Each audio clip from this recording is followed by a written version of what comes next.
Good morning. This is Susan of the North, and as you can see, I woke up with a bad hair day, but I'm not letting it stop me from being cheerful. I drew 5 runes today so that the message would be further clear. The first one I drew was INGUZ, which is about gestating and going within.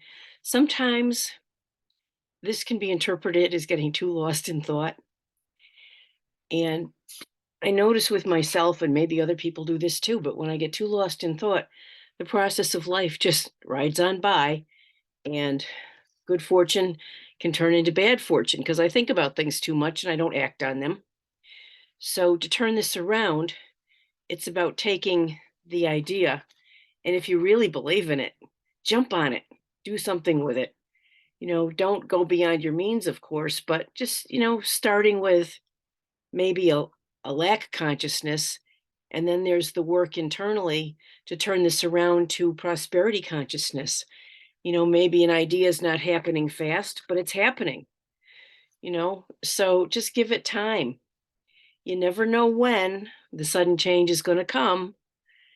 And that sudden change, and this is like the rune HAGALAZ, only in the Anglo-Saxon Futhark, it's IOR, the river serpent, which is in, if you know the Norse mythology, Jormungand, the the the large snake that's the child of Loki and Angrboda, along with Hela and Fenrir, the wolf. But these beings are not there to teach us about bad luck and misfortune. These beings are there to teach us about our shadows. Hela's the overseer of the death realm. I like to call her a goddess, but I don't think she likes to be called a goddess so much. She's just Hela.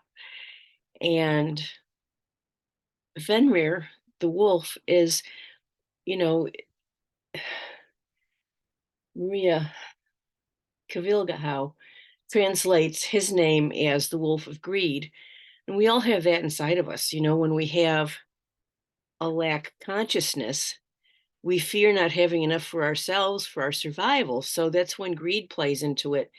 But it's when you just sort of let go of that, and maybe this is my practice if it helps you, but I have enough for today. And turning this around, and the gratitude and the cheerfulness and the joyfulness brings in what you need. But anyway, I was talking about HAGALAZ and the sudden change. So we can go from, you know, sort of a poverty line to, you know, great wealth. And it's not about the American dream. The American dream is greed made good, but it's really about having enough for yourself and your loved ones and passing it on and sharing what you have. So the river serpent, I was about to say, is also symbolic of the life force energy, chi. What Christianity and other religions tried to hide for so many millennia is that really this is the life force energy. Sex energy is the life force energy. It is for procreation. And it also, and here's another big open secret, when you work on yourself, you transform sex energy into the bodies that will survive you after death. So when the physical body passes away, the astral body takes over. When the astral body passes away, the mental body takes over. And it depends on how much you've evolved during your life. I meet people who are willing to work on themselves, and many people who say, well, why should I? What's the point? Maybe that's the point. So anyway, I've sort of diverted around this message today, but it's really about, going within, but not staying stuck within. If you have a good idea and the life force energy is suggesting that you take it and see what you can do with it, give it a try. Whether you succeed or fail, you only fail if you never try. And then HAGALAZ is a sudden change, transformation of self. You can go from a lack consciousness to a prosperity consciousness just by changing the way you think about things and understanding the river of life, the emotion, as also a manifestation of the chi energy. What you want is what you go for. So this is really all about the process of having an idea, letting the idea gestate for a while, but not for too long, and then seeing what you can do with it.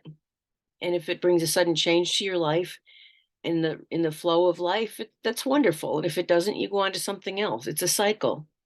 Like the year is a cycle, and the runes account for all of this. They have the year within them, they have the seasons within them, they have the survival and the thrival of life within them.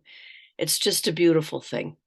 So I'm just going to leave you with what I've said today, because otherwise it will be too complex of a message. And I'll see you tomorrow or the next few days. This is Susan of the North signing.